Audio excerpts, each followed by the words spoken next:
You can unmute yourself when you want to talk. So welcome to Satsang. This welcoming is always on. There is no off button to welcoming.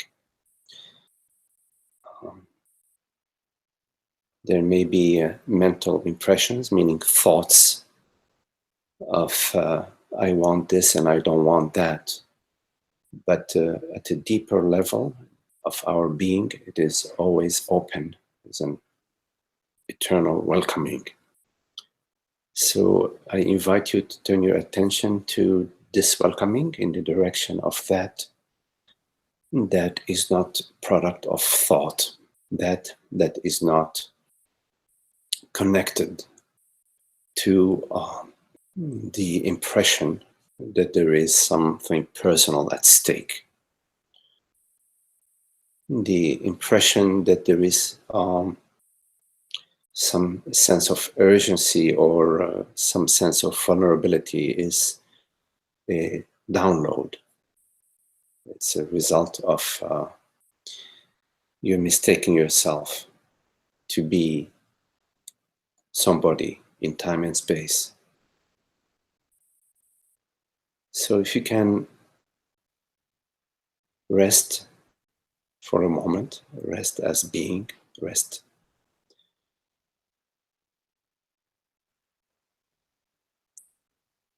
in that dimensionless dimension of your being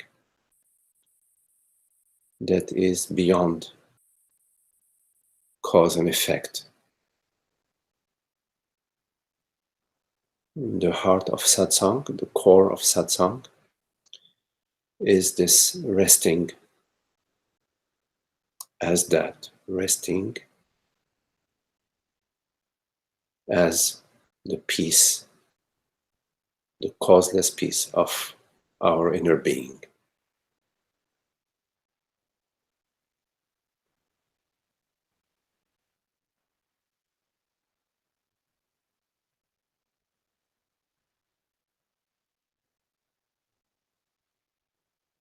Notice the peace that precedes thought.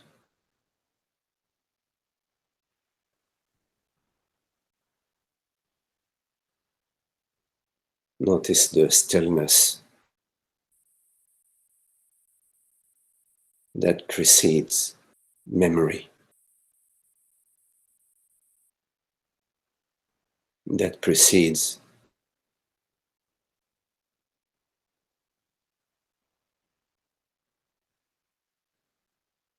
the impression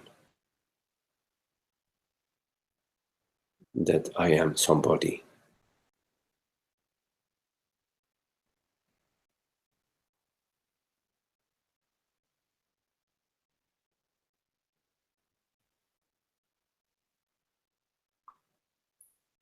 The source of all your experience is beyond any experience.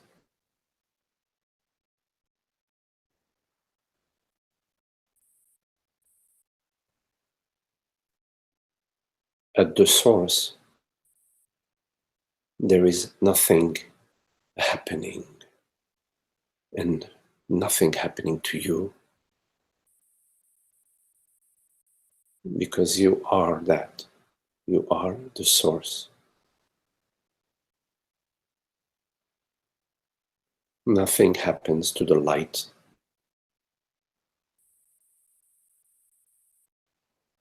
It shines effortlessly.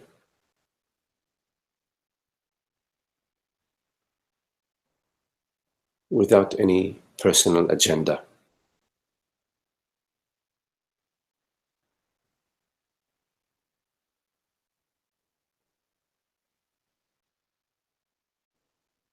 Also, the light is, you could say, the medium of knowing. It is via the light that everything is known. So this light is not just some physical phenomena. It is your very knowingness.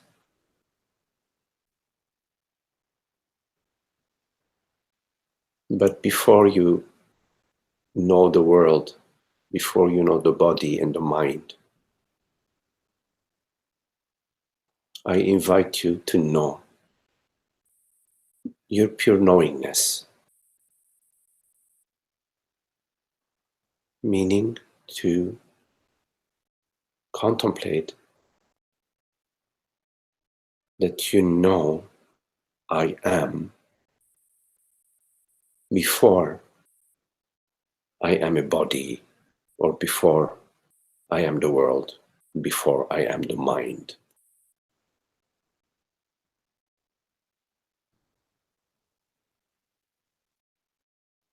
And I invite you to contemplate that you know that you know, and that it is this very knowingness that you are that knows that you know, and that knows that you are. You are this knowingness.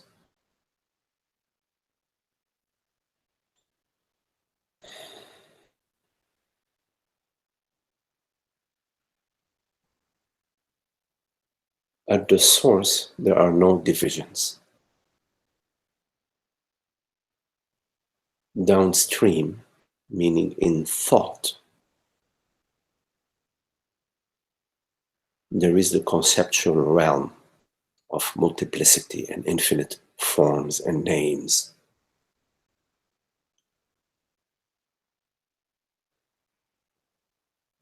But at the source, there are no divisions. It's a non-dual reality. And the I is the source, not the I am somebody, but the I. Everything that is known via I. Everything that is experienced via I. This I is not something that you know, it is something that you are. It is not really something, but it is your very beingness. Whatever you know is not what you are. You are that before, previous to knowingness, previous to what is known.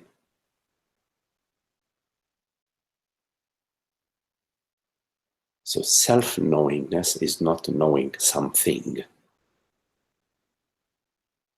Self-knowingness is just the expression of truth. Truth, reality is self-knowing, knows itself, is made out of knowingness. But it's a non-dual knowingness. It is not knowing something. This is why we refer to the awakened state, to the realized state, as abiding, as consciousness knowing itself.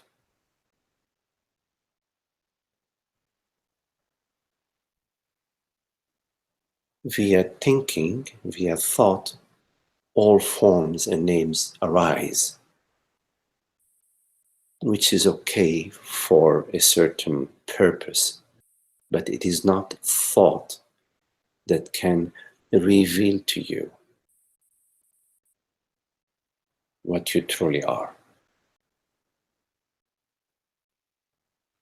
What you truly are perceives thought, but is not derived, is not defined, is not described, is not revealed via that which it perceives, that it perceives.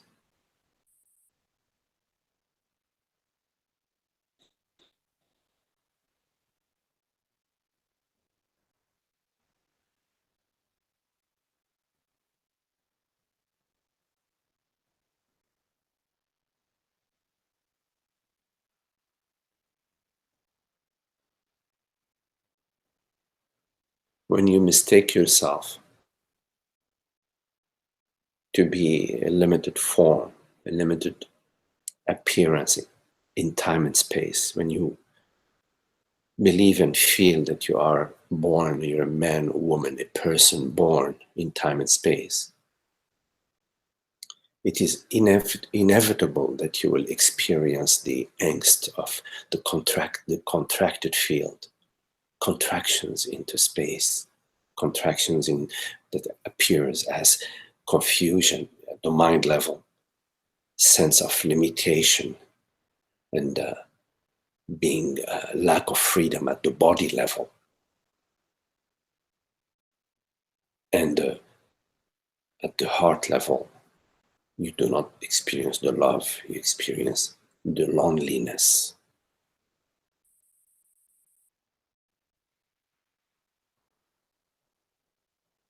So the core contemplation is the contemplation of what am I truly? Am I a limited appearance in time and space? Or am I the light of being, the transparency of being, universal beingness?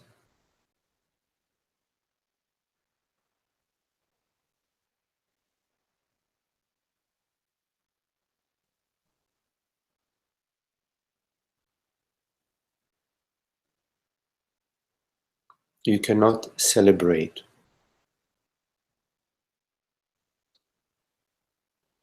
the waking and the night dream until you look in the direction of the divine, until you look in the direction of the source of truth, and the truth reveals itself to you.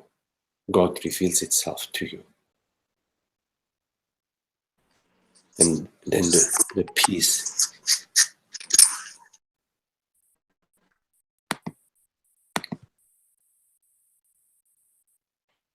of the self then reveals itself in your life as transparency of being, as wisdom, clarity, and as love at the heart level.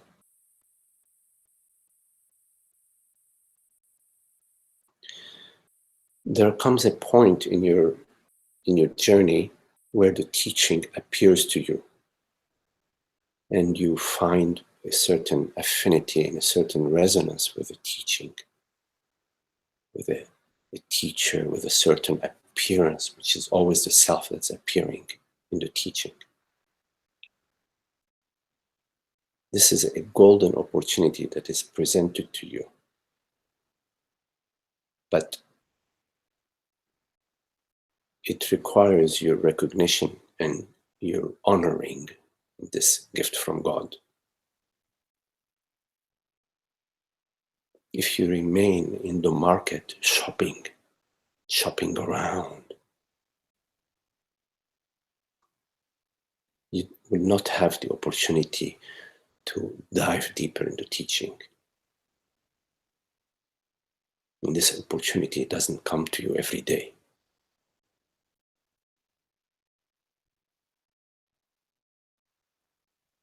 It is up to you.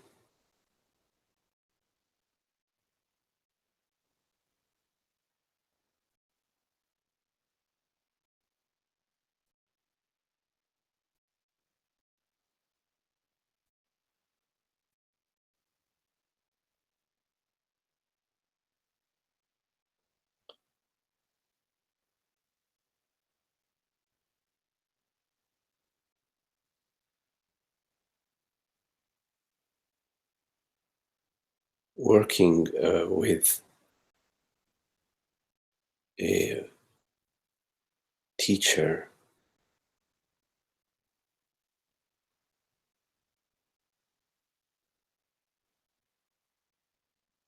there are many levels. There are some who come for temporary relief, of a certain experience they're having in their life.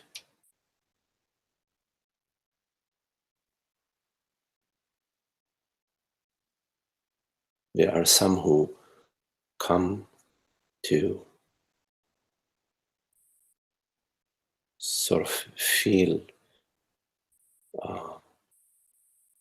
a certain sense of belonging to a group and a certain feeling state. And it becomes sort of a habit. And then they may find somewhere else where they feel something else there, so they visit that too.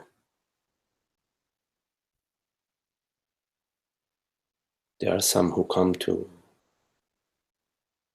show how wise they are. There are others that come to validate their understanding. And there are a few who come to dive deeply into their inquiry. And of course, there are some who are shopping around.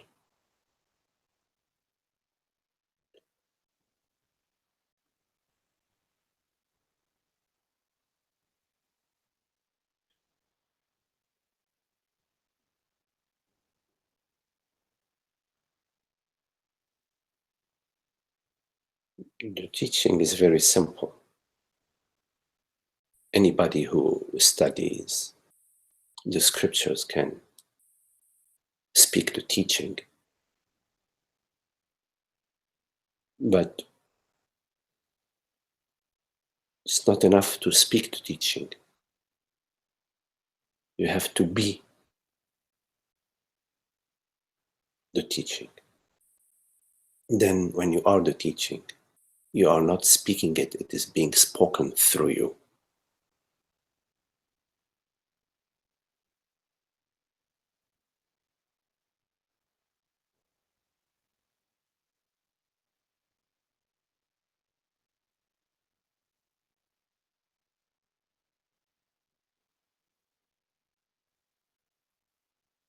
Although the teaching is simple, it has a lot of nuances, a lot of subtlety.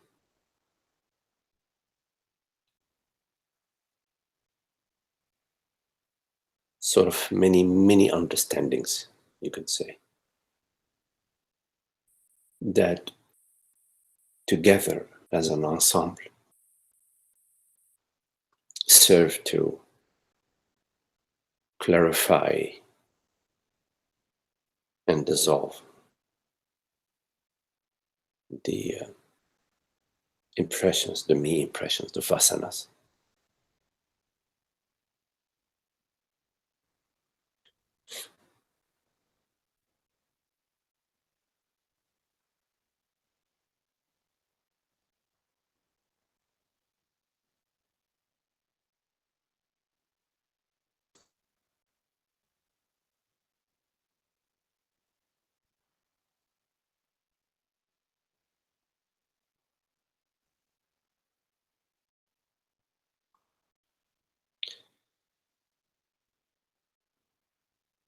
Well, if you have any questions, you are welcome to pose them by speaking them or writing them in the chat box. I have a couple of questions that were sent to me, but I'll go over them a little later if we have the time.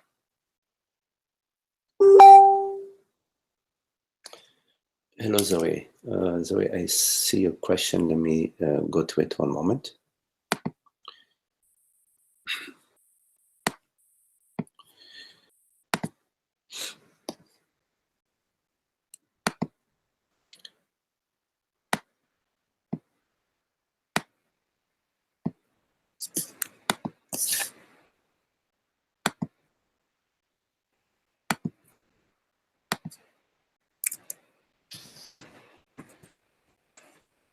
Okay, Zoe, I got you the question here. Let me paste it. Okay, Zoe, so you say, question from last satsang. You touched on teachers who have a moment of realization and then teach that vasanas are part of awakening. Could you speak more about this?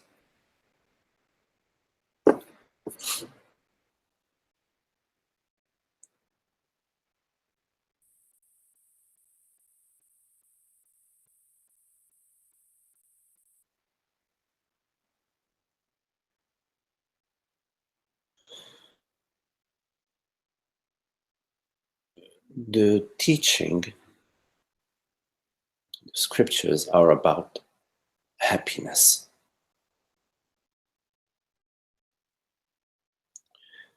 They are not about happiness because you won the lottery, or you got a good promotion, or you finally got the partner of your dreams. It's about knowing yourself as that, as the causeless happiness, the peace, the freedom, the absolute qualities of consciousness are causeless happiness, freedom, peace, clarity, intelligence, wisdom, transparency. These qualities have no opposite. It's not happiness versus unhappiness. It's not love versus hate, or beauty versus ugliness.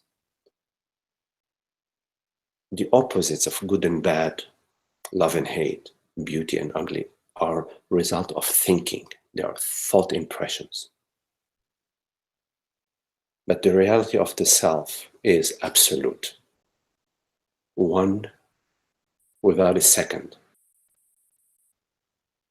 So beauty, love, happiness, joy, freedom is what the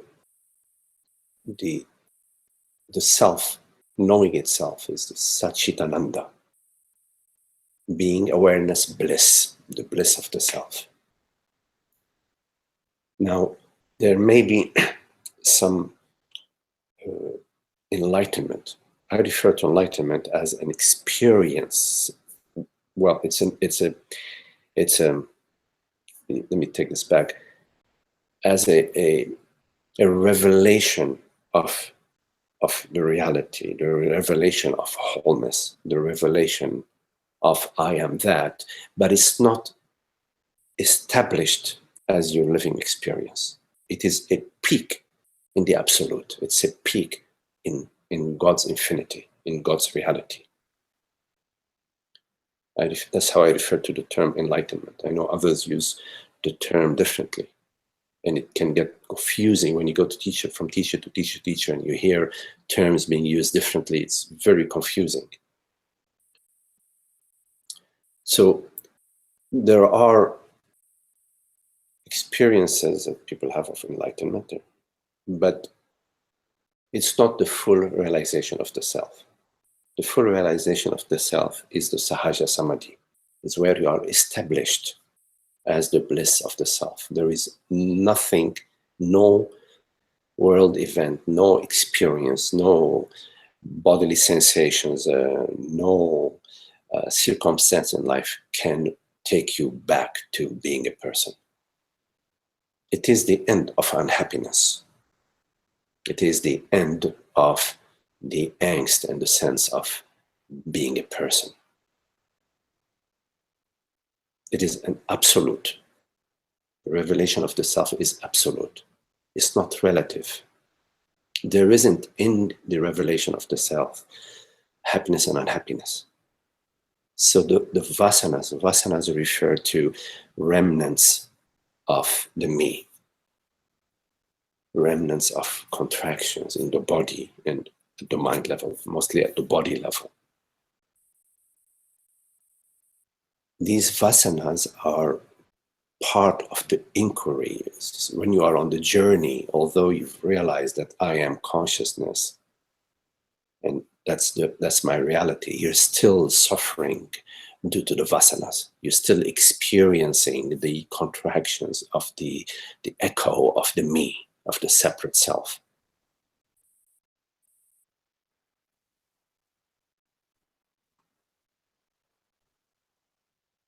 Remember, Francis Lucille used to speak of the initial glimpse, the enlightenment, or referred to as enlightenment, as the beginning of the journey, not the end of it.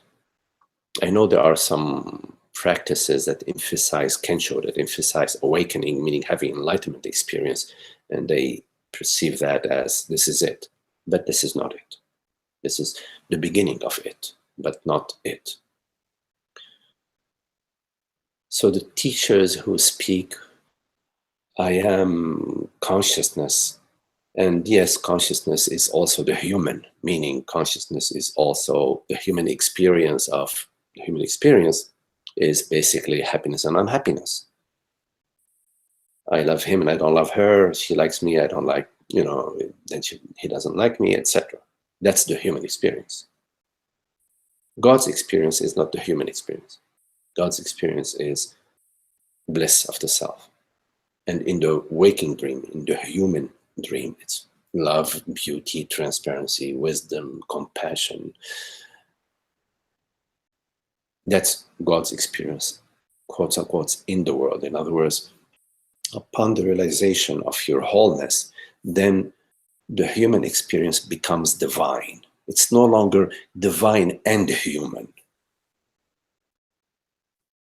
It is purely divine. In your relationship in the world, it is all divine. This does not mean that you win the lottery every day. No, it means that you are not moved from the bliss of the self. Nothing can move you from the bliss of the self. It's effortless. Nothing threatens you. You don't experience a sense of threat. This does not mean that when somebody comes running after you with a stick, you're going to just stay there and get hit on the head with a stick. No, you may run. But the whole psychological dimension of unhappiness, of loneliness, depression, missing, a sense of lack, all that is gone. And that's the whole Vasanic realm. The Vasanic realm, Vasanas refer to contractions, psychological contractions that are also felt in the body. Being upset, getting irritated, getting disappointed, getting disillusioned, feeling lonely, etc.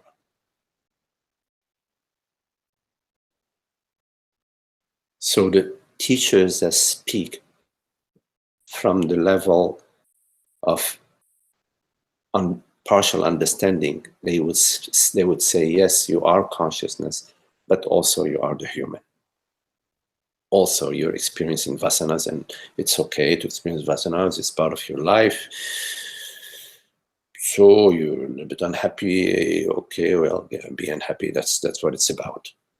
And they cannot speak to the end of unhappiness. They cannot speak to that they do not know, that they do not live, because teacher always is speaking their experience. Otherwise, they're just reciting, some words that are empty. It's only the living experience that's behind the words that is really touching your heart. It's not what I've learned and repeated 100 times, and now I can repeat them to you. So a teacher that says, well, yes, you are the self, but you're also unhappy, because they're experiencing that. They're speaking their experience. Unfortunately, I say that there are some teachers who teach from that place, and who are stubborn about it, who insist that that's the way, that's the path, that's the ultimate.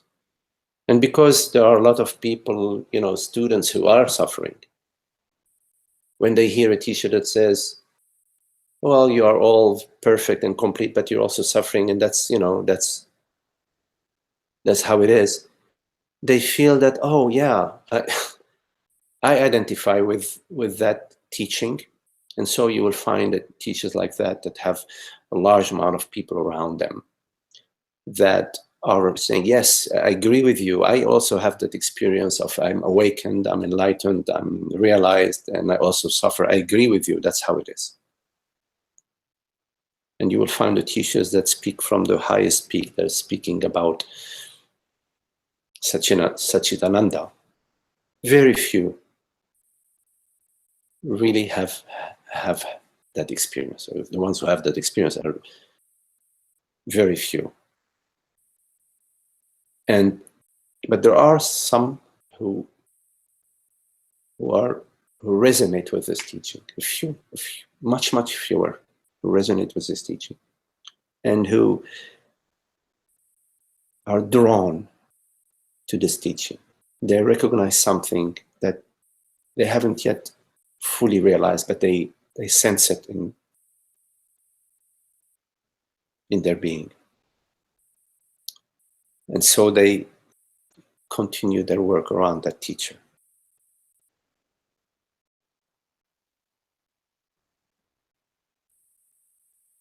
So teaching is not about the popularity. It's not at all. God is not seeking popularity. It's seeking to shine the love. It's not a seeking. It's just God is the light of being. And the invitation is never turned off. Let's see if I went away from your question, Zoe. Yeah, and we touch on teachers who have a moment of realization, then teach that vasanas are part of awakening. Okay. Yes, okay. That's. I think that's all I have to say about your question, Zoe.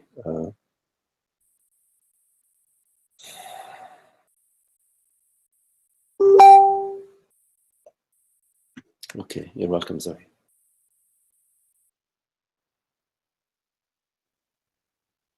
And you know, there is no way around it. There is no such thing as a partial realization of the self. You will continue, the journey will continue. Even though you park yourself as a teacher somewhere and you live your life as a teacher, your journey will continue in the samsaric realm. Because there's only one reality, one destination, not two.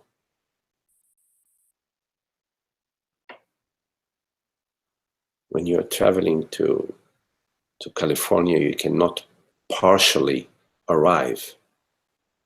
Or you arrive to California or you don't. You could be 10 miles away from the border, but you're still, in Montana, whatever, or I don't know what state is next to California. I'm on the East Coast, so.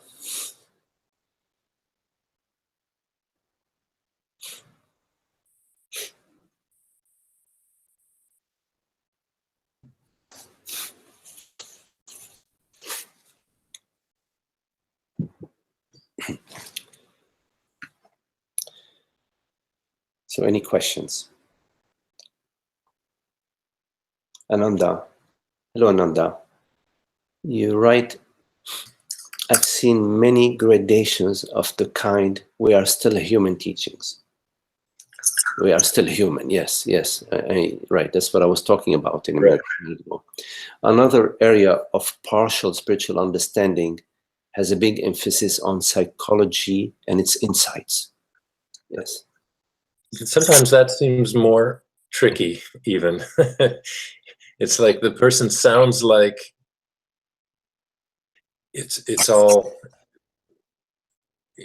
sounds more absolute, and yet the emphasis is on psychology in a sense.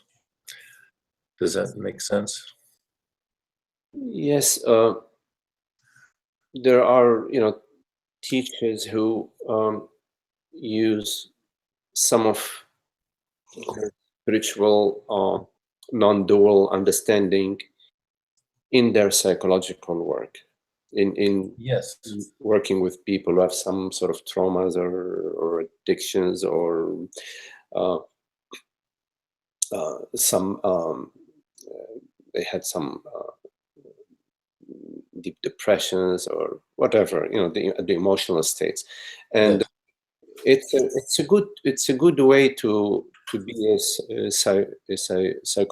psychologist or psychoanalyst, Mhm. uh, with bringing in some of the non-dual understanding. But uh, it's important to understand that the psychological work Mhm. relates to the person, and has an as an its aim to bring a little bit more smoothness in the person's life, to relieve some of their Mhm. angst, to bring them to maybe freedom from some of this particular psychological trauma or drama that they're having, and to allow them to live beyond that particular trauma or addiction. So that is not, of course, Advaita. I mean, the non-dual teaching is about the realization of the self, awakening to your true nature, and being established, getting established as the transparency of being, complete transparency at the body level, and clarity and wisdom, and at the mind level, peace and beauty in the world, and love at the heart, at the heart center. Um, so I would not confuse them. I mean, it's okay for teachers to be saying, "I am a non-dual. I help you with your life from the non-dual perspective." Mhm. Mhm. That is fine. I think they're doing very very lovely work in helping people. Mhm. Mhm. But this should not be confused with the guru. So it's more of partly it's just who we're drawn to, who we're drawn to. It's almost a kind of excitement about complete freedom as opposed to um, another kind of interest. It seems like to me. And now it's just I really enjoyed your exposition. You know what you just said about the whole subject. It seemed like the clearest that I've understood it so far. You know, it's like because you can go to the science of non-duality, or you can go to even students of Jean Klein. Some of the old students are psychologists who have this kind of mixed thing. I'm just kind of airing it out a little bit to Yeah. see Yes. if I've got the right view. Yeah. People have different interests, different needs, are drawn different different directions. Lots of people are drawn towards relieving their particular psychological drama or trauma or difficulty that they're going through. So, and it's very helpful to have a venue where they can uh, work work through that, or get some help in seeing through that particular situation. Actually, even in satsang here, there are sometimes people who come because they are experiencing a certain particular difficulty in their life, Mm-hmm. uh, and they come to get relief, and they get relief, because in a way you could say that although the guru is not interested in psychology, Mm-hmm. uh, the pointers that the guru will share will also relieve your your your psychological situation. But that's not the intent. That's just a side effect of the teaching. So some people come and they get that fix, and then they go, which is just it's fine. But in terms of um, uh, the main distinction between non-dual psychologists, people who have a non-dual understanding and who are working in the psychological field is that they're working to help people in their psychology, and also to feed them, some non-dual Yes. tools, yes, that they can, and they make their living out of that. It's their living. So Right. hopefully they're getting well paid so they can pay their bills and do whatever.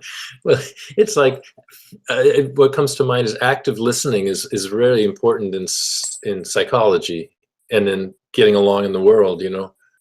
Called active listening, or being a good listener in a way.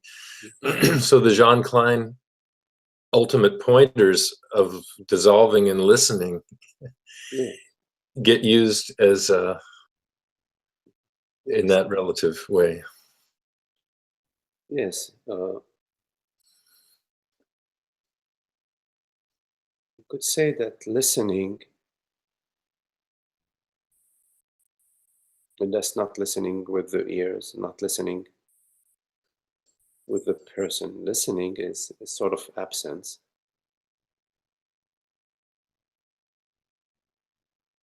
So you could say that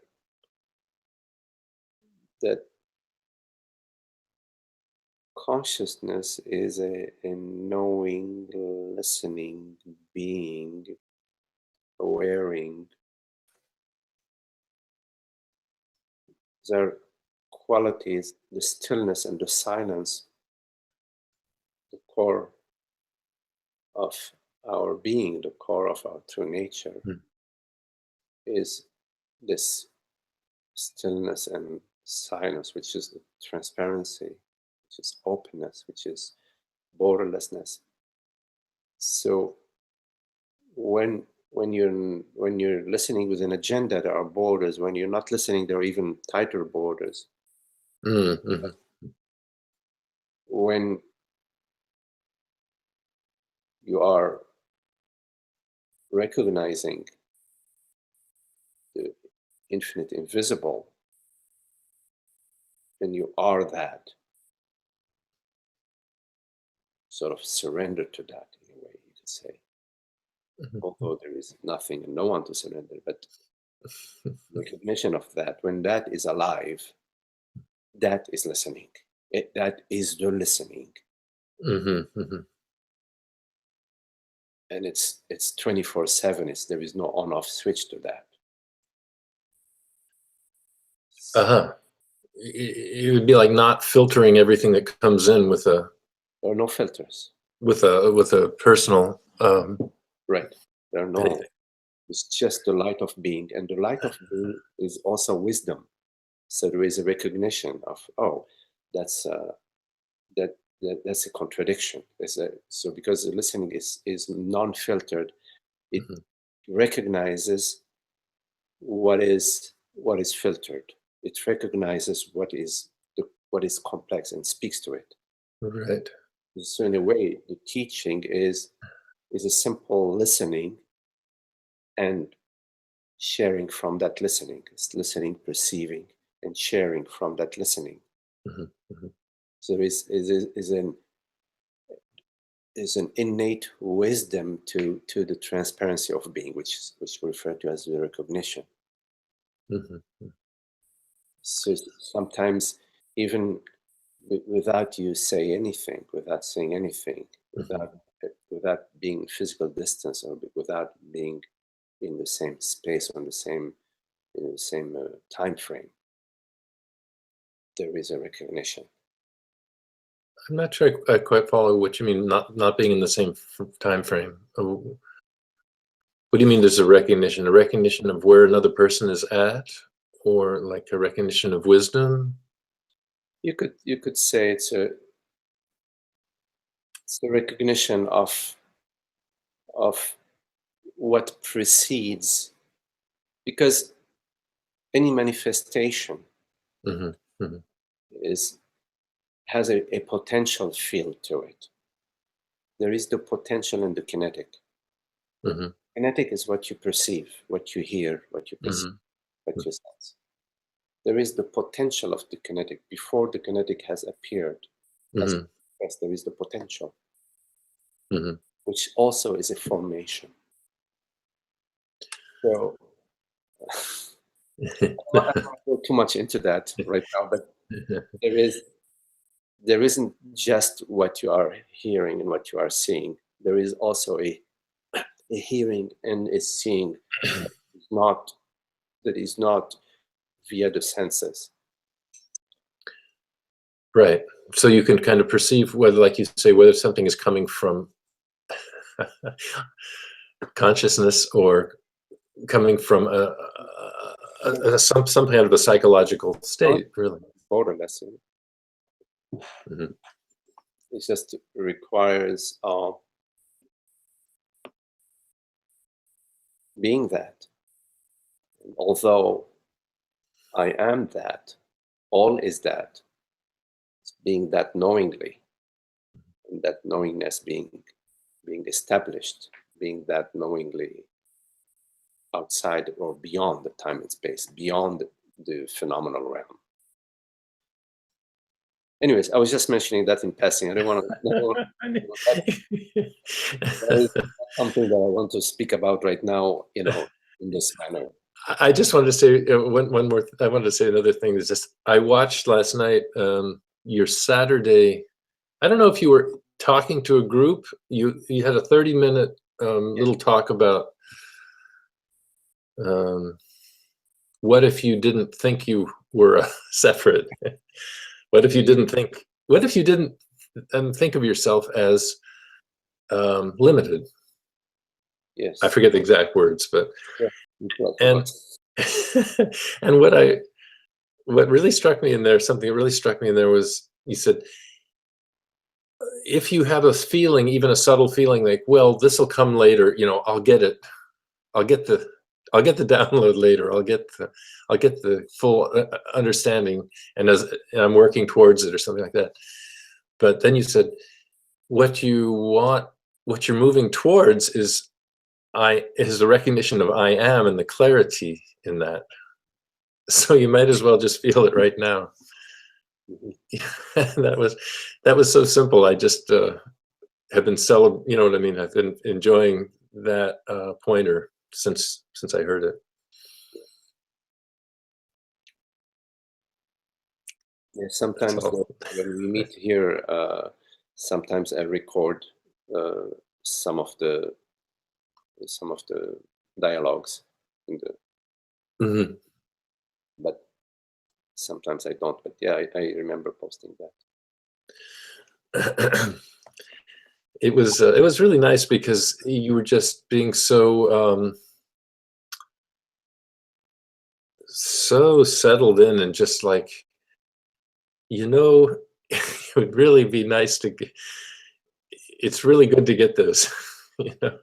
It's really good to get it, and here it is. It's you don't have to think you're any of this stuff anymore. But anyway, I'm just appreciating now, so I'll let Yeah, someone else ask a question. you know, the meeting in person, like we do here every Saturday, is there is a different quality in being together. It's it's uh, it's really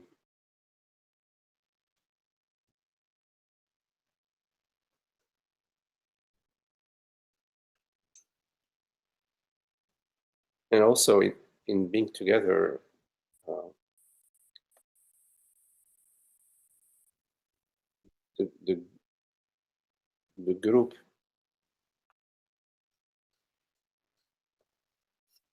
also speaks through the teacher, right? Sense what is relevant. Right. Somehow, I cannot explain it. Uh, anyways, Anyway, yeah. Thanks. like it's easier to get a splinter out of somebody's finger when you're there in person. Anyway, thank you so much. Okay.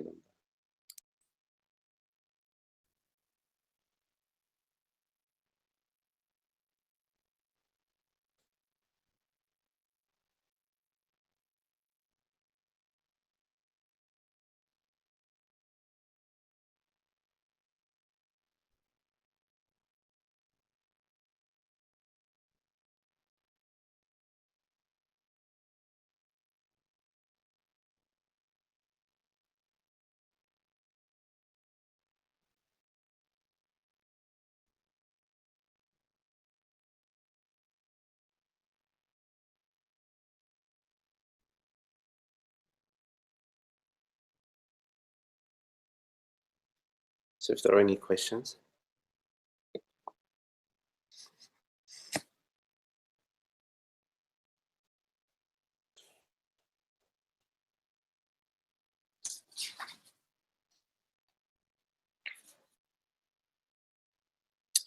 Okay, I'm going to go over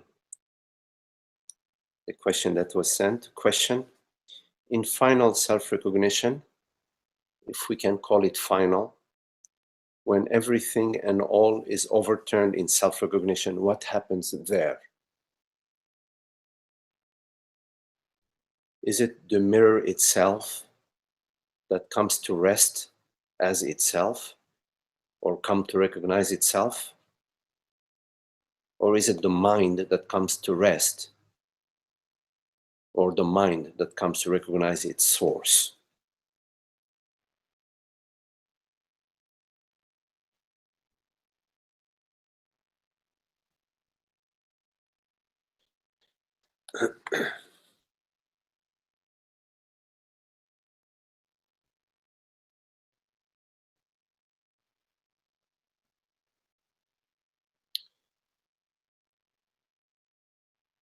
So in the final recognition, meaning, let me say it differently, in the full realization of the self, meaning the complete dissolution of the me impression, the complete dissolution of the I thought and the I feeling. So there's no longer I thought or a sense of me, just the self, just the shining light of being. The mirror is, we're just talking about the mirror and the images. The metaphor of the mirror is that consciousness is like the mirror, is infinite, it's borderless, it's transparent, or like a screen, the screen. And the images is the mind, thoughts, perceptions, sensations, feelings, memories, preferences, likes, dislikes, all of that is arising on the screen. Sometimes we use the metaphor of the infinite sky and the clouds. There's an infinite sky. There are clouds that arise of different shapes and different sizes and different forms. So the question is, does the mirror itself come to rest as itself or come to recognize itself? Yes, you could say that. You could say that it is consciousness. The mirror, the screen being consciousness, knows itself and recognizes itself as consciousness. Meaning in everything that you're living, you're experiencing, you're doing, there is this in the front, on the front seat is the knowing that you are this transparency of being. That is not an intellectual knowing. It's a vibrational knowing. It's a living knowing. It's a knowing that is not in time and space. Because usually we refer to knowing in terms of in time and space. It's a timeless, it's a eternal knowingness that I am that without thought. It's a complete absence of thought. Thought is in time and space. Thought has a reference from an object or a subject, or is in the realm of objects, of appearances, of forms. So it is a knowingness that is not via thought. It's the absence of thought. And you know yourself without ever not knowing yourself as the self. But this does not mean you're going around and saying, oh, I'm the self, I'm the self, or oh, I'm the self. No, it's not that way. It's like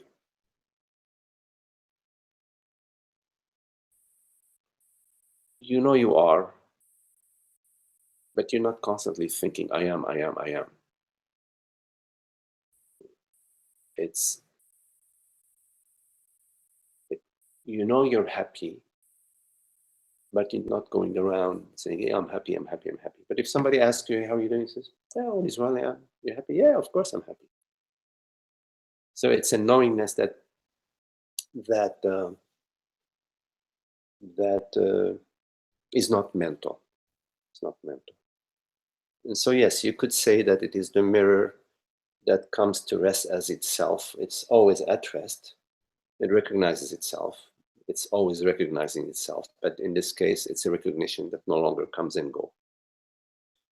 You also say, or is it the mind that comes to rest, or the mind that recognizes its own source? You could say that the mind comes to rest, yes.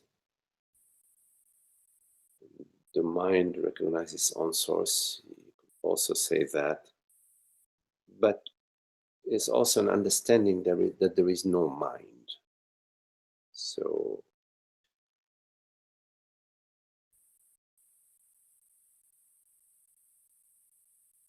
it's more of the absence of a separate mind and in knowing that I am not the mind and that all minds refer to the one reality, which is the reality of the self. So there's a wisdom that shines onto the mind, but it always shines from the self, from the mirror, from the screen. It doesn't shine from the mind. The mind is no longer experienced as a separate aspect of our being. There is an understanding that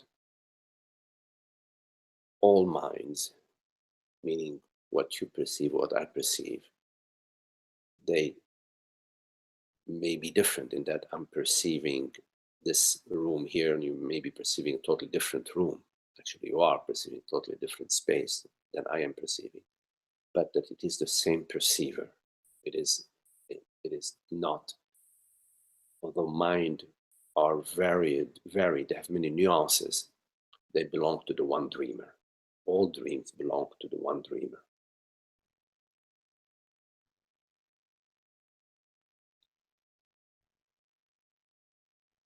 It's the end of confusion, the end of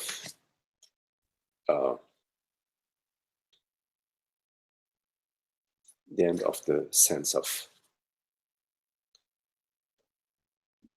unhappiness.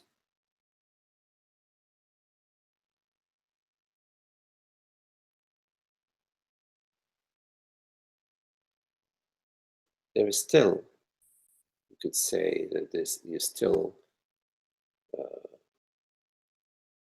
going to the kitchen to cook a meal when there is hunger. You're still inviting friends over to come and join you for friendly gathering. You could say that is mind. So that's still operating, but there isn't unhappiness, or there isn't a sense of separation, or a sense of any feelings or emotions.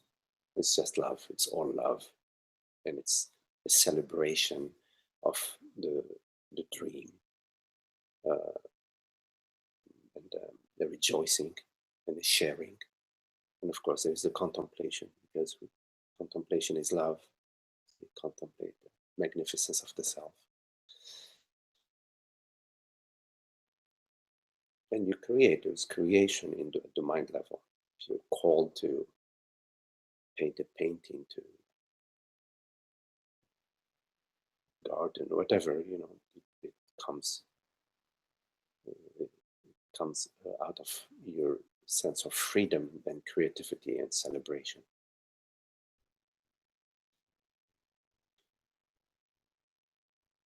Any questions?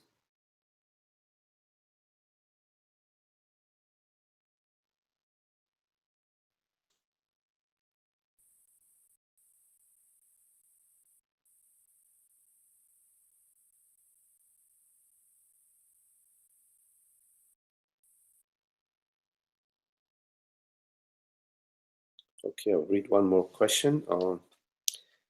I have been feeling very lonely lately and suffer from loneliness. Yet when I am with people, I am often having difficulty in feeling at peace. I want to be in a relationship and yet I want to be alone. I know it doesn't make sense. Let me speak to that.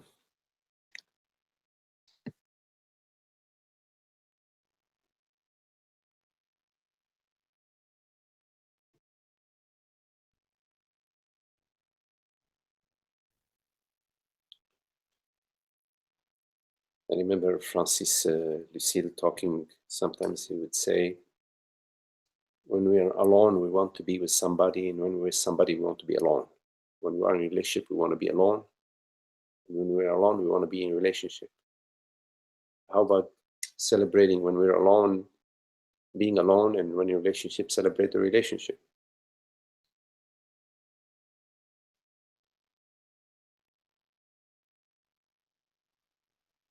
You're feeling lonely because you're thinking about yourself. You have some ideas, some image, some ideas about how things should be. And these ideas, these thoughts that you have about how things should be, they interfere with your celebration. They get in the way of you being celebrating what's happening and saying, looking around and saying, "Wow, maybe I'd like to read a book, or I'd like to go for a walk, or I'd like to write, or I'd like to learn how to cook Middle Eastern cuisine, or whatever." Right? It's instead you're thinking or thoughts that are rising about how things should be for you. There are no how things should be for you. There is just how things are is perfect. Just find out how you can celebrate what is unfolding for you. But the key thing is that you cannot celebrate what is happening when you are imagining that things should be in a certain way for you, and that your life should be according that this way or that way. And you believe, or you the thoughts that your life should be this way or that way, like your neighbors or like this other person, because you perceive yourself as a person. You need to simultaneously notice these thoughts that are arising and that are bringing unhappiness, to see them because they're bringing the unhappiness. Things should be different. Bring it, see those thoughts and see how they are loaded with virus. And at the same time that you're seeing that, contemplate that you are the transparency of being. That consciousness is not what is perceived, it is the perceiver in chief.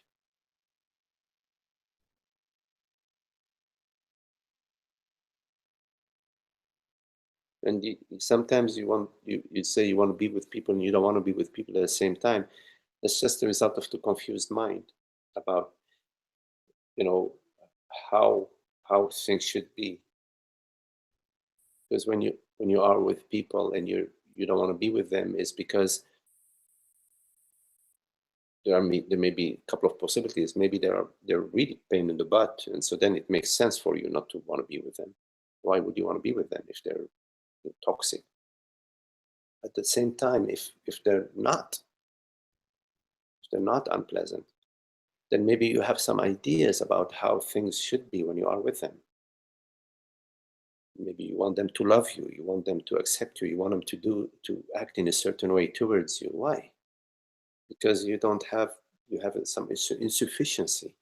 This insufficiency is not the result of how other people are being with you. It's an internal insufficiency because you perceive yourself as a separate self. And as soon as you perceive yourself as a separate self, you are in the insufficiency. You are in the incompleteness. So you're working in both levels. You're working in the realm of the thoughts that are appearing to you, perceiving the toxicity of the thinking, and simultaneously you are contemplating your wholeness. At the feeling level, at the body level, also you need to relax, learn how to decontract, learn to sort of allow things to be, to feel and experience what is unfolding. It's not going to kill you.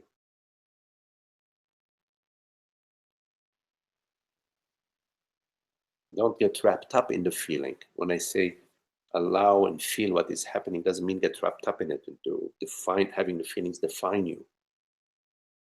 No. Make room for the feeling. You make room by not arguing with what's arising, by not trying to fix it, not trying to get rid of it, not trying to augment it or diminish it.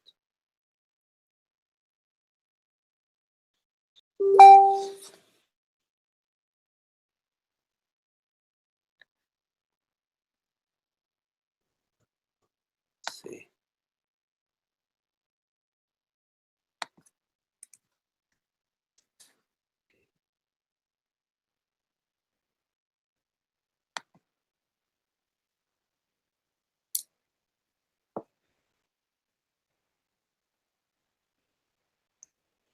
Okay, if there are any questions, anything you would like to explore?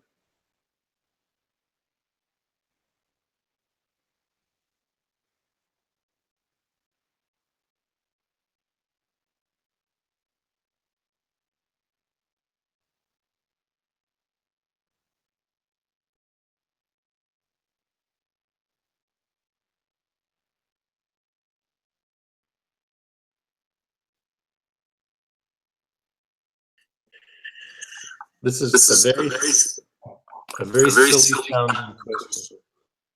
Okay, Ananda, let me read it first. So Ananda, you're right. I've seen many gradations of the kind of we are still human. Oh, we already read that. Oh, okay, here it is. So you say some activities are more fun than others. How is it that all is utterly well when the less fun is happening? Well, you don't need to engage in the activities that are less fun. Like what? Sometimes you have to. Okay, for example, okay, to go to work, you have sometimes to drive maybe, I don't know, half hour or so. That's what it is for me. Yeah. Yeah, it may be that you're not very comfortable no matter how hard you try, so it's not that much fun. So but it is in a way a small inconvenience that has on the other side of it quite a reward, which is that you enjoy your work, you make a living, etc. So at the body mind level there will be things like that. There are things like that. So that's at the body mind level. But your question is, how is it? Oh, that all, okay. The all is utterly well does not mean that this body is going to be healthy for the next, whatever, 40, 50 years, and then it'll just go off perfectly healthy. There is no body that dies healthy, right? So it's not referring to the body mind. In the world body mind, there are all sorts of things happening. A tree may fall in the yard and then you have to go, cut it, whatever, blah, blah. Okay? And there may be things that happen in your neighborhood, things that happen in your town, things that happen on the highway, etc. It's not at that level that the all is well comes from. All is well, it comes from the all, from the wholeness. So the all is well doesn't apply to all is well for me,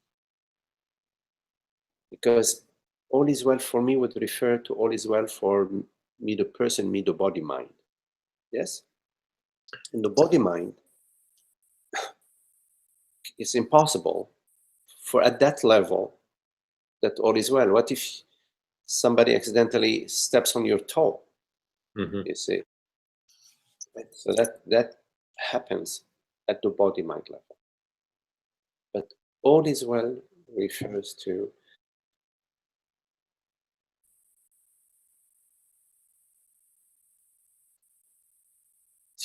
your wholeness, to what you truly are.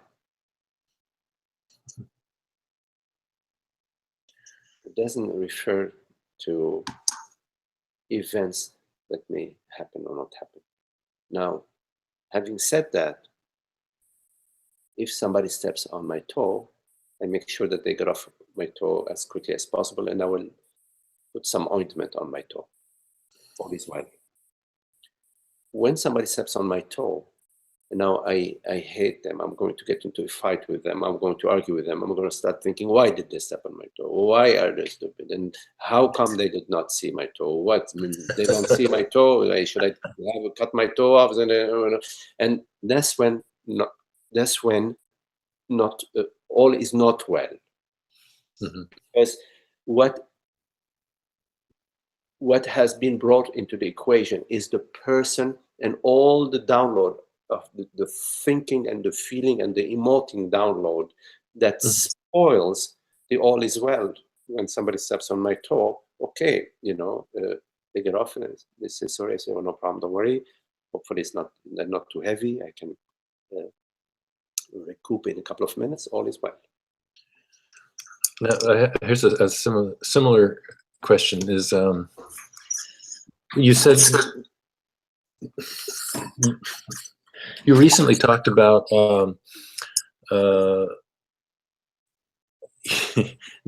something like 99.9% of the time you're clear. And I thought of some examples, like say you're about to take your first parachute jump, 10,000 feet, and you're going to step out of the plane.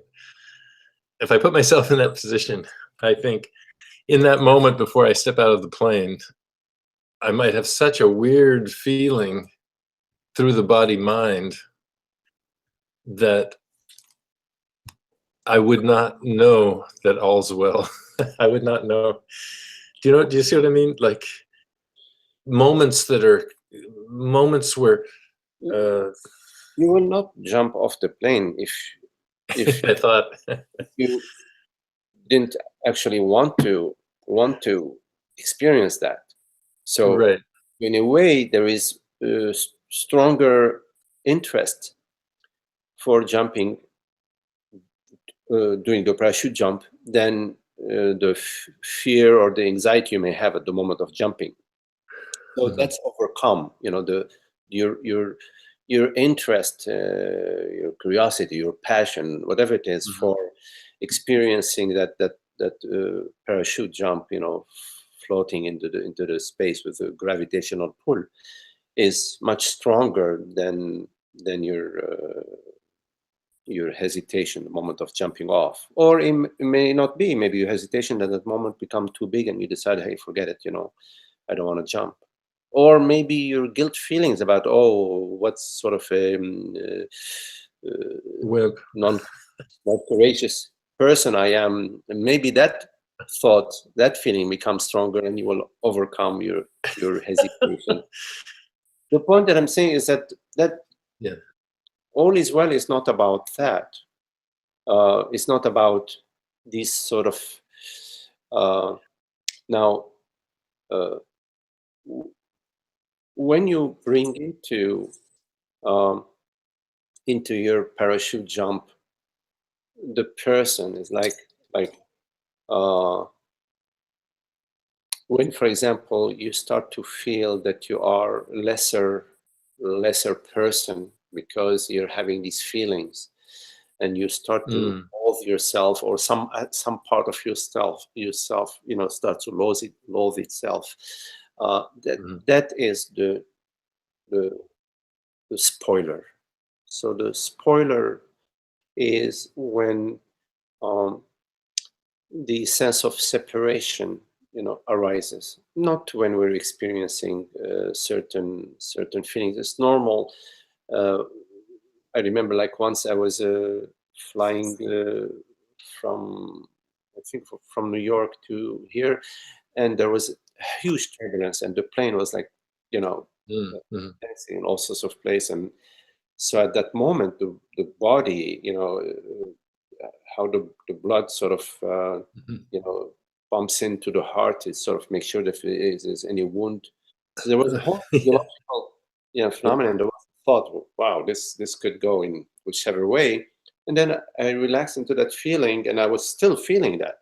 And there was an aspect that was sort of, relaxing. At the same time, there was all these images on the screen.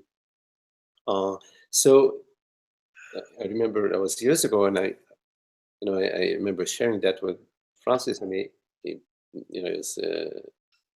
basically was sharing with me that that's a normal physiological um, image that arises at the body level. It has nothing to do with unhappiness. All is well. Mm. The opposite of all is well is unhappiness. If you're not experiencing unhappiness, all is well. When you're Right. experiencing unhappiness, and so self-judgment are unhappy, or self-images that you have to maintain. Having to maintain a certain image is unhappy, because it's a hardship to maintain an image, always the same image, or improve your image. Mhm. So it's not about the experiences, the physiological experiences that you're referring to. I think of an example comes to mind. You get a cancer diagnosis. You know that it's like, Yes, it's not going to be another 30 years. It's going to be, 2 years, something like that. very good. Yeah. And then you go, at first you have a little you have some kind of, mental reaction or something. But then if you don't say, oh my gosh, that's the end of me, because you're not identified actually as the body mind, then you're not unhappy. And it's Mm. not a happiness deflator. I would say that first, we're speaking theoretically about that, because Mhm.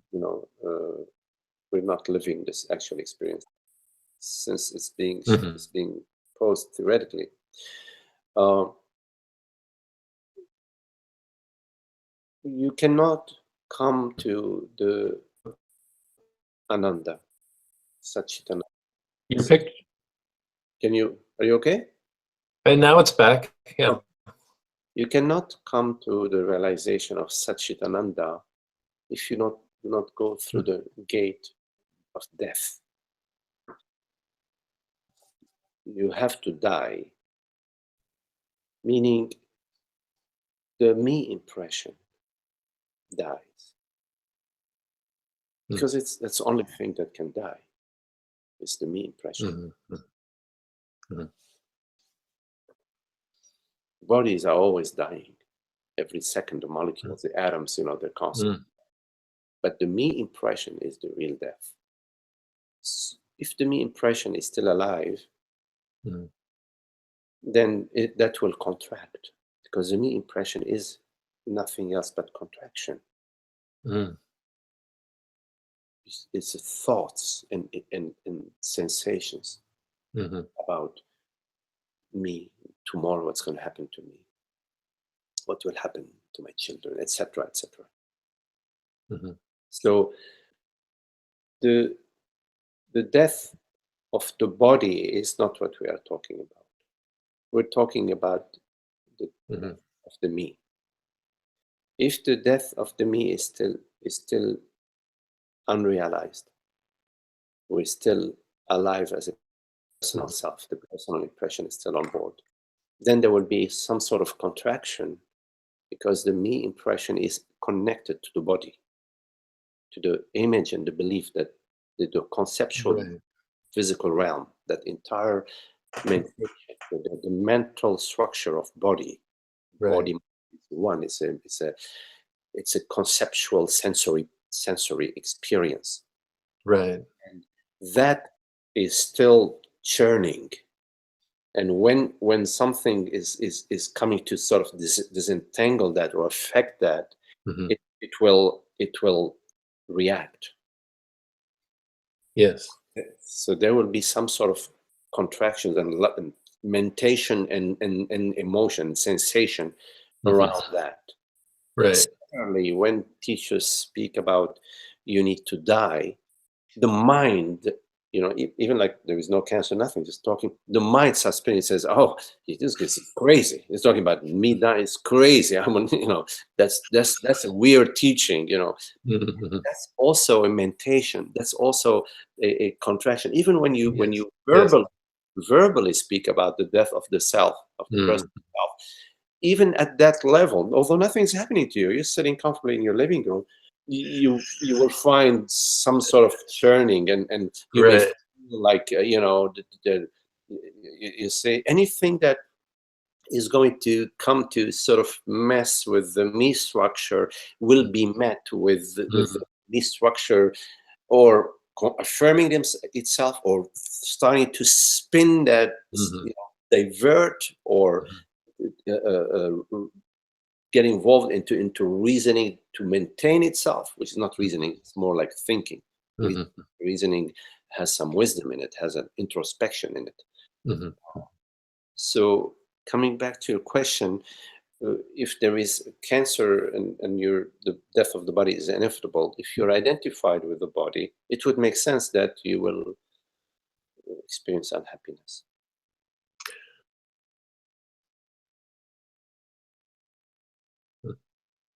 It's just so wild to think, I love the analogy. My younger brother just wrote to me and said, okay, I'm finally really looking into this stuff. I'm reading philosophy. What do you mean? What do you mean by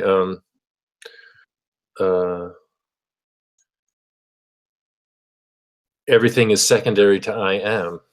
What do you mean by everything is secondary? So I talk about the dream analogy and how important it's been for me. It's like, it seems like a like it would make perfect sense to anyone to say that in the dream, look, you dreamed it, and then you stop dreaming it. Nothing's lost, when that particular dream stops. So for me, that has a lot of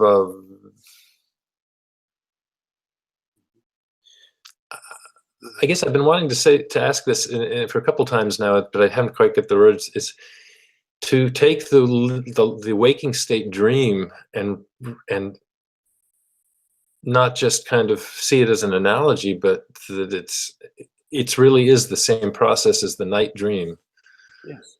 It seems like a good shortcut. I don't know, or a necessary thing. Well, two things. First, the question about what do you mean by everything is secondary to I am, is that you can remove everything. For example, you can remove the oak tree, you can remove the bodily sensation, you can remove the thought, and you still have I am. Right. But if you remove I am, will there be an oak tree? Right. There will be a thought of an oak tree, because even the thought of the oak tree requires I am to recognize the thought.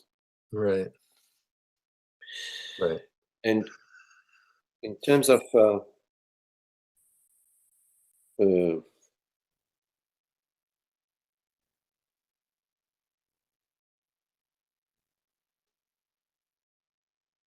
what was your second question? Dreaming, and dreaming being really the same in the daydream and the night dream. Yes.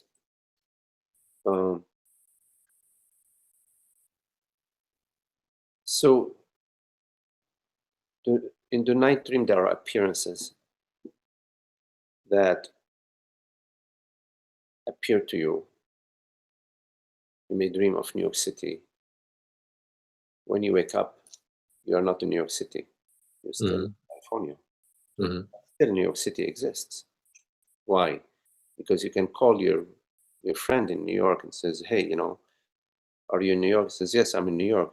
He says, "Prove it to me." He sends you a picture or a live video of New York City. Is this the day or the night dream? In the daydream, after you woke up from the night dream, that in your there is a validation. There is a validation in your waking dream, that Right. night dream image is actually referring to something that there is some validation. Okay. Yes. Okay. And then you can dream of a pink flying elephant, and then you call all the zoos. When you wake up, you call all the you're asking for the pink flying elephant. They show you pink elephants, but none of them flies. Right? So in your night dream, there are perceptions that arise. Some of them have validation in your waking dream, and some of them, maybe most of them, don't have any validation in your waking dream. Okay. And also the way they appear in your night dream, they have a lot of holes between them. They're not linear. You know, the pink flying elephant then suddenly is now in Bangkok, and the second later is in Honolulu, and another second later is now has transformed into something else. There isn't that conformity, you know, that you know, in that we experience in the waking dream. That does not apply to the night dream. But before you go any further, though, I tend to think that, or contemplate that the day, the apparent consistency in the day may not be any more real than the nighttime consistency, because Mhm. in the night you might think it's perfectly real, especially if it's frightening. Then you think everything's, here's me, here's them, Right. you know. Anyway, Yes. go. It, right. In night dream, the experience of, let's say, if you're a character in the night dream, Yeah. if you are a young boy that is being chased by a lion, Hmm. it feels very real. The experience is very real. But now, from the dreamer's perspective, when you're looking at all of these things, Hmm. you will find that, you know, although at the dream level, Hmm. the experience that Joey is having in his dream, in as a character in the dream, from Joey's point of view in the dream, things are very real. From uh, I saw your question, Nancy. I'll be there in just a minute. Uh, let me just finish Right, but from the dreamer's perspective, it's not very real. From the dreamer, dreamer's perspective. It's totally different. I mean, it doesn't have a reality at all, because the dreamer is not Joey. Is not perceiving. right, The right, dreamer right. knows himself or herself as, you know, as what they are, as consciousness. But from Joey's perspective, Hmm. the world and body mind are very, very real. They're experiencing, they're perceiving. Uh, but the only way that Joey in the dream can perceive the pink flying elephant is via me, the Right, dreamer, who is dreaming, who is giving a green light for this dream. So right. in a way, I am forgetting that I am consciousness, and I'm adopting temporarily the Joey personality in order to experience a pink flying elephant. Hmm. That's how Joey experienced a pink flying elephant through me. And from Joey's perspective, I don't exist. Only the pink flying elephant exists. Right, And from my perspective, I am Joey for a moment. right. But at some moment, I realize, okay, I realize, oh no, I am not Joey. When I realize I'm not Joey, I am dreaming Joey. Joey's gone, and so is the Yeah. pink flying elephant. Mhm. Now, in the waking dream, it's a little different. In the waking dream, I am dreaming that I am Magdi, and from Mhm. Magdi's perspective, I am perceiving all these people and all these gens and all these forms and all these Right. experiences. I'm not perceiving pink flying elephants, because I'm still have my brain hasn't deteriorated to that degree yet. Soon, maybe I will. I don't know, but for now, I'm not perceiving pink flying You elephants. say, Tara, I'm taking the elephant to work today. For the flight, yeah. I'm flying to work today. So, so from in the waking state, I am dreaming, you know, that I'm Magdi, and so as Magdi, I'm perceiving all these experiences, and So I'm forgetting that I am consciousness in order to experience this waking dream. Right. But then in the waking, I can awaken when I awaken that I am consciousness, that I'm universal consciousness. I do not forget Magdi. This mind doesn't disappear. Mm-hmm. The mind, although, well, there had never been a pink flying elephant, but there was this room, for example, or there was my brother, for example. Right. The fact that I awoke, I'm no longer Magdi. I awoke that I'm consciousness. There is still a brother. Oh, okay. There's Yeah. Okay. still a brother, and there is still a shared dream that, you know, my brother, this person thinks is my brother, and I say, oh, my brother, how are you, brother? You know, there is the shared dream is continuing. It's still ongoing, but at the same time, I know myself to be neither Magdi, neither my brother, and I know myself as being both Magdi and my brother, and you and everybody else. Yes. Okay. Yeah. There is a slight difference between the waking dream and the night dream, but it's a very good metaphor. The night dream is very helpful as a metaphor to comprehend in your waking dream the dreamer and the dreamt. That whole metaphor of the dreamer and the dreamt. Of course, I'm thinking also it's possible in the nighttime dreaming, you could be aware that you're Magdi. I could be aware that I'm Ananda dreaming Joey, you know. Sometimes that happens. It's like, oh, let's not end this dream because I want to get on that elephant and go for a flying ride. So you kind of stay with it a little bit. But then you could also then go up back even further to be consciousness aware that I'm the imagined Ananda dreaming of flying Joey and his elephant. In other words, you could have you know yourself as consciousness within the framework of the sleeping dream too. Okay, I recognize what you said about that. I could perceive my dream and want to I'll maintain it. Mm-hmm. And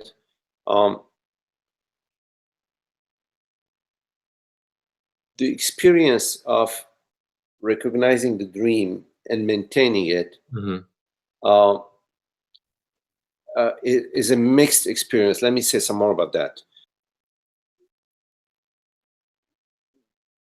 Usually, when you're perceiving that there is an awareness that you're dreaming a certain dream and you want to continue it, or you want to step out of it,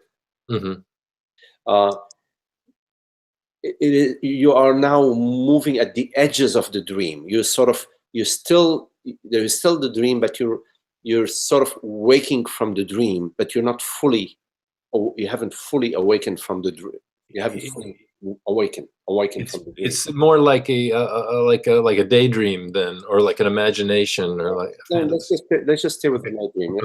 Let's say what it's like. So you're still in the night dream, and in a way, the night dream is now transitioning into another night dream, into another aspect of the night dream. Maybe you're a pink flying elephant, and now you're going to become a jellyfish. But as the dream is about to transition, the dream is thinning out, and you're some aspect of yourself, meaning of consciousness, is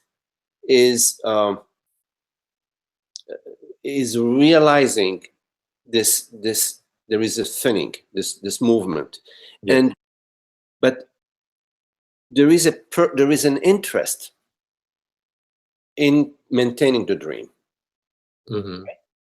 That interest in maintaining the dream, that relates usually, I'm saying usually because there are exceptions to that, but most cases relates to me as the as a person. There's Right. something that I like. I like, I like it as a person. So that doesn't relate to whatever character you are in the dream. It relates to the actual sense of self. So Yes. there That's is me. there is a character in the dream that you're identified with, but there is also the sense of self. The sense of self is the dormant virus in the space. So Mm-hmm. now you want that dream to continue.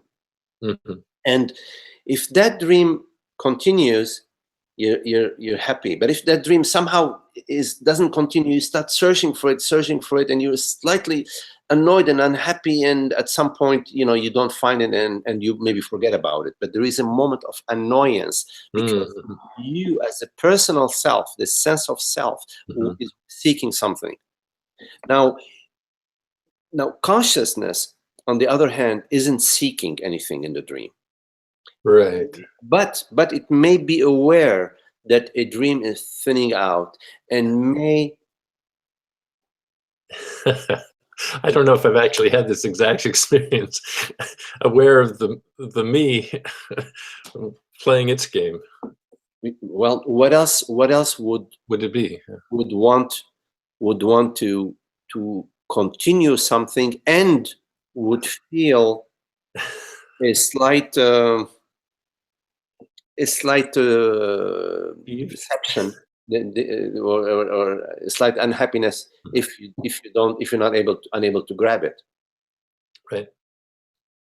You know what I mean?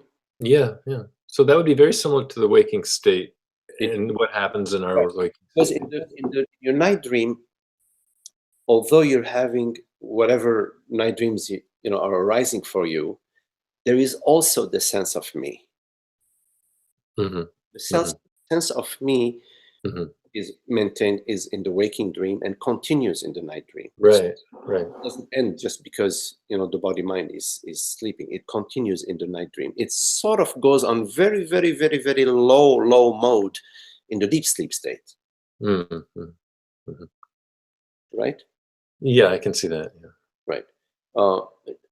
Let's leave it at that, because I was going to go into a little bit more intricacy about it, but I think well, did that address your question, Ananda? I'm not sure if it addressed it. I think so. It's just I was trying to make a statement about to really taking the night dream analogy seriously, and I think that the same I think you got it to the point where the same thing is in play, the me idea that might react one way or another to the situation, whether it's night or day, is the only problem Yeah, that we know. right. Because in the deep sleep, in the night dream, when the sense of self isn't available, is no longer there. When the Mm-hmm. sense of self isn't there, meaning when you're awakened, you realize this realization of the self. Okay. Your night dream and your waking dream and your deep sleep state are the same. You are in the deep sleep state in all states. Well, it's not referred to as deep sleep state, it's referred to as turiya, because in the deep sleep state, the way we refer to it is just one of the states, the waking, the dreaming, and the deep sleep. The deep sleep still has a little sense of me, but in the Sahaja Samadhi, it's similar to the deep sleep state across all states.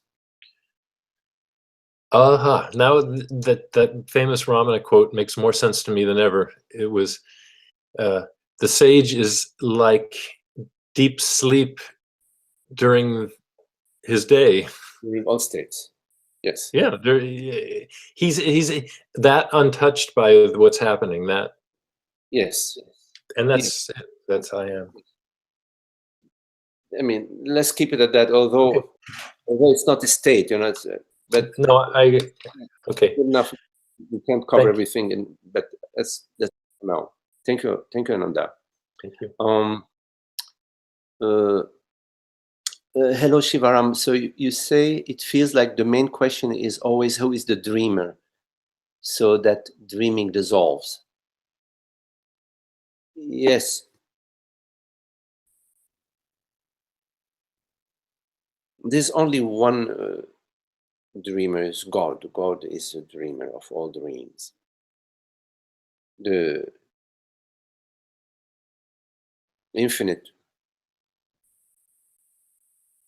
potential, creativity, and knowingness of God. So the dreamer is not the personal, it's not a human dreamer.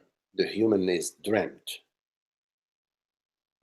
So the knowing of who the dreamer is, uh, in your own experience, knowing yourself as that transparency, knowing yourself as the infinite invisible, as the invisible knowingness, the creation and the knowingness of all that is created is the knowingness of the source. It's not downstream of what is appearing, because what appears is man and woman and humanity, and all of that is what appears. But what I am truly precedes what appears.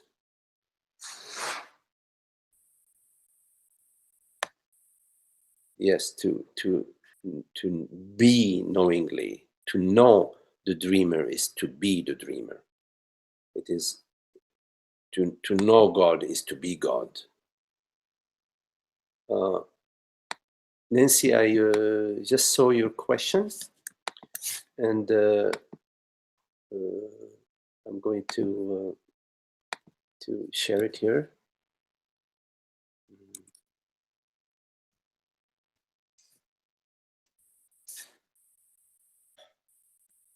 So Nancy, hello Nancy, you're right. How best to work with the felt contractions labeled anxiety or fear?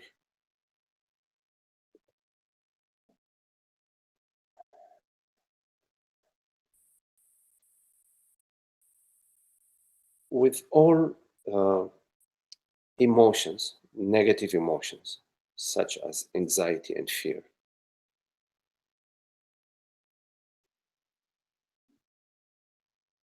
you need to understand that the more you mess with them,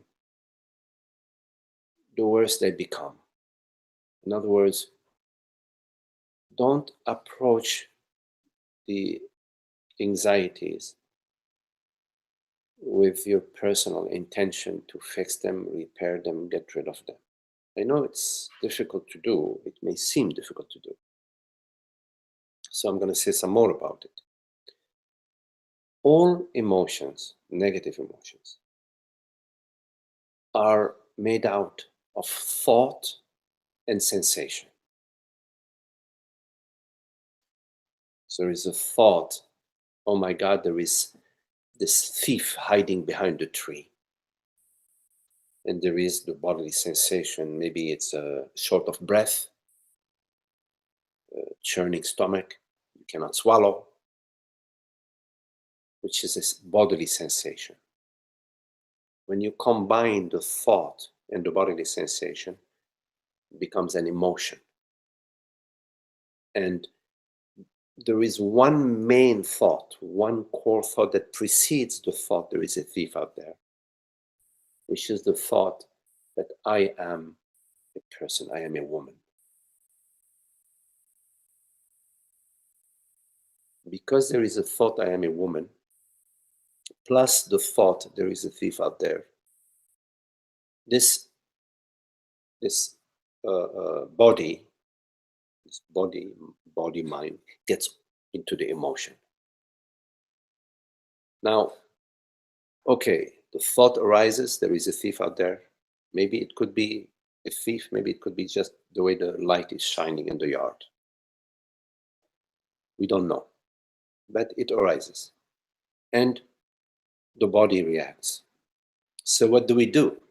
I hear these words that an emotion is made out of thoughts. The thought there is a thief out there, and the emotion, meaning a sensation in the body. What do?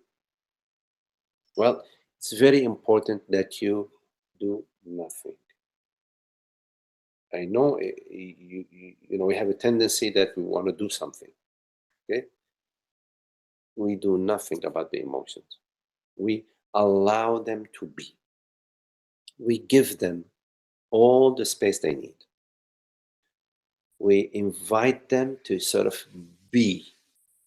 Just come and be. We feel them 100%. We give them our fullness, our wholeness, our total invitation. We're not focusing on them. It's different. To focus on something is you're thinking about it, you're trying to maintain it. No, we're just saying yes. We can experience fear. We say, okay, we can experience fear. Let me experience fear. We usually don't experience fear. We experience our resistance to fear. We don't experience anxiety or anger. We experience our resistance to that, our self-judgment. We judge ourselves and we judge others. That's what we experience. So I invite you to experience the fear without any judgment, without any personal agenda. You relax your body, you relax your belly, open your chest, open your shoulders, open your face, open your entire space, and allow what is arising to come to your openness, to be free. Open all the windows and all the doors. Say yes, yes. Don't be so special, I should not feel fear. Why? What's so special about you that you should not feel fear? You can feel fear. Fear is not going to kill you. What you are cannot be killed. Bodies die, of course, but what you are cannot be killed, cannot be hurt, cannot be touched.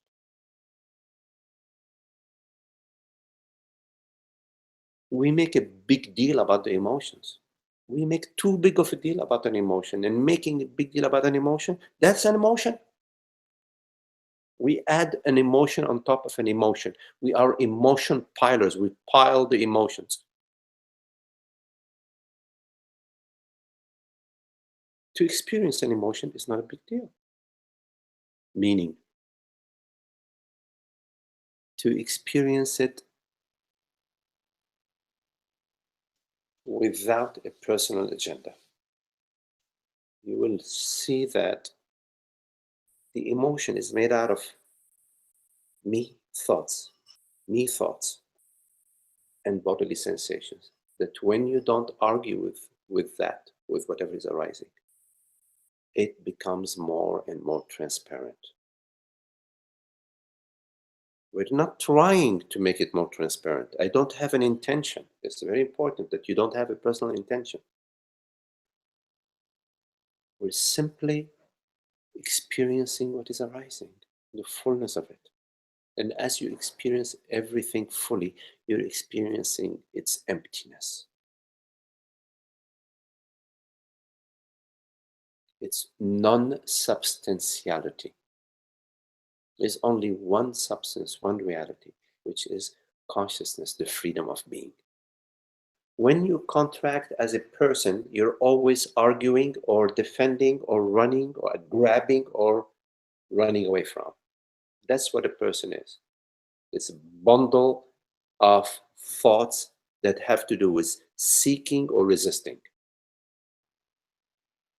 That is a download. You are not what is being downloaded. You are before that. You are pre-emotion, pre-sensation, pre-thought. But you cannot, when you are so identified with the thought and the body, you cannot experience what I'm saying, because you're only experiencing as a person. And you're saying, what is he talking about? You have to sort of somehow make some room for the possibility that there is a dimension of yourself that is not defined by those thoughts and those sensations. It is there. It's consciousness.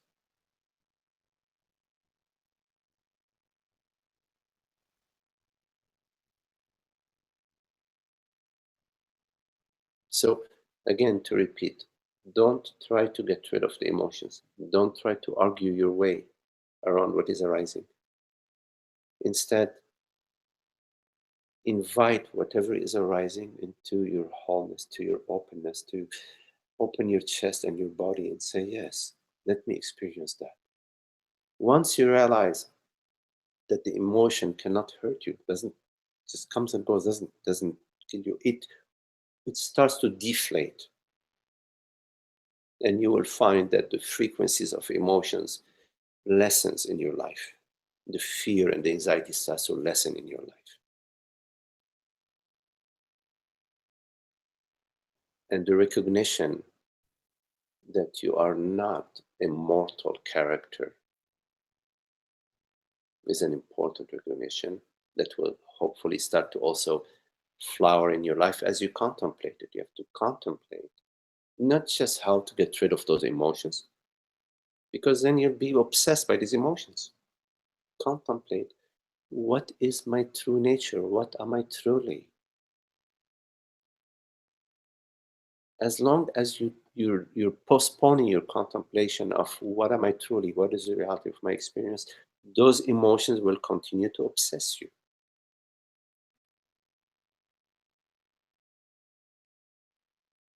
And if you're only interested in getting rid of the emotions, you are in trouble. Because you're making out of the emotion your entire experience. There is more to your experience than the emotion. There is more to your experience than what is appearing on the screen, even though what's appearing on the screen is hot. There is also the screen.